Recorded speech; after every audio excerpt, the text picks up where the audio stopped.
అందరికీ నమస్తే అండి.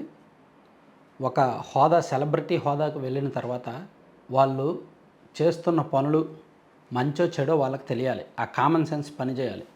వాళ్ళు చేస్తున్న ప్రమోషన్ల కారణంగా ఎవరి మీద ఎటువంటి ప్రభావం చూపిస్తుంది అనేది కూడా తెలియాలి. వాళ్ళు ఇస్తున్న ప్రకటనలు, ప్రమోషన్లు కొంతమంది సిగరెట్ కోసం ప్రమోట్ చేస్తారు, కొంతమంది మద్యం ప్రమోట్ చేస్తారు, కొంతమంది పాన్ మసాలా ప్రమోట్ చేస్తారు, అలా కొంతమంది బెట్టింగ్ యాప్స్, ఆన్లైన్ ఈ గ్యాంబ్లింగ్ ఇది కూడా ప్రమోట్ చేస్తారు.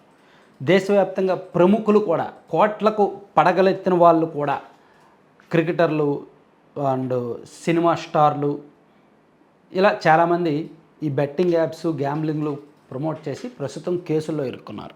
ఆ కేసులు ఎక్కడి వరకు వచ్చాయంటే వాళ్ళ ఆస్తులు జప్తు చేసే వరకు వచ్చింది. ఆల్రెడీ మనం ఒక 15 రోజుల కిందట ఒక వార్త చదివాం.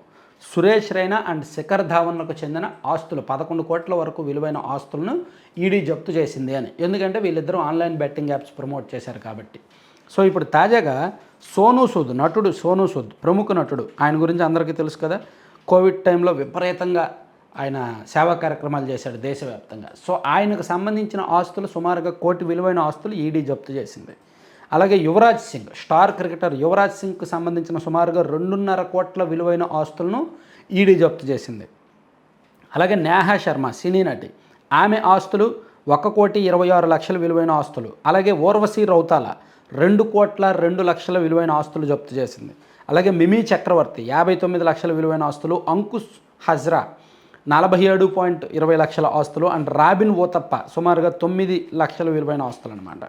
ఇలా వీళ్ళ అందరి ఆస్తులు కూడా జప్తు చేస్తున్నట్టు ఈడీ అఫీషియల్గా నిన్న ధృవీకరించింది. సో ఎందుకు జప్తు చేశారంటే వీళ్ళందరూ కూడా ఆన్లైన్లో బెట్టింగ్ యాప్స్ ప్రమోట్ చేశారు. వీళ్ళు బెట్టింగ్ యాప్స్ ప్రమోట్ చేసిన కారణంగా ఆ బెట్టింగ్ యాప్స్ వినియోగం దేశంలో విపరీతంగా పెరిగింది. 2018-19 నాటికి దేశవ్యాప్తంగా బెట్టింగ్ యాప్స్ వాడుతున్న వాళ్ళ సంఖ్య కేవలం 1.5 కోటి మాత్రమే, లేదా 2 కోట్ల వరకు మాత్రమే ఉండేది.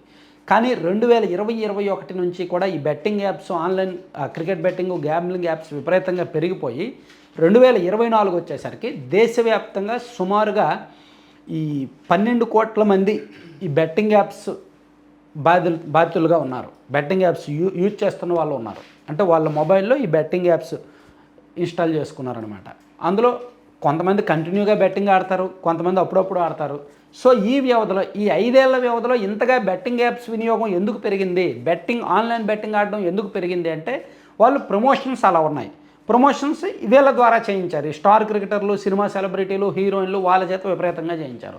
మన తెలుగులో చూసుకుంటే దగ్గుబాటి రానా, ప్రకాష్ రాజ్ అండ్ చాలామంది హీరోయిన్లు వాళ్ళందరూ కూడా ప్రమోట్ చేశారు. ఇప్పుడు ఆల్రెడీ వాళ్ళు హైదరాబాద్ సైబర్ క్రైమ్లో వాళ్ళ మీద కేసులు నమోదయ్యాయి, కేసు విచారణకు హాజరవుతున్నారు.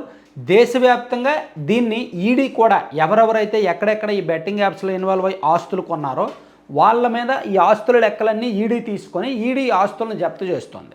వాళ్ళు బ్యాంక్ ట్రాన్సాక్షన్స్ పరిశీలించి ఈ బెట్టింగ్ యాప్ ద్వారా ఎవరెవరు లబ్ధి పొందారో వాళ్ళ ఆస్తులు ఈడీ జప్తు చేసే క్రమంలోనే ఇంత భారీగా మొత్తం మీద ఇప్పటి వరకు సురేష్ రైనా అండ్ శిఖర్ ధావన్తో పాటు యువరాజ్ సింగ్ అండ్ ఇప్పుడు మనం చెప్పుకున్న ఆస్తులు ఓవరాల్గా 20 కోట్ల విలువైన ఆస్తులు జప్తు చేశారు.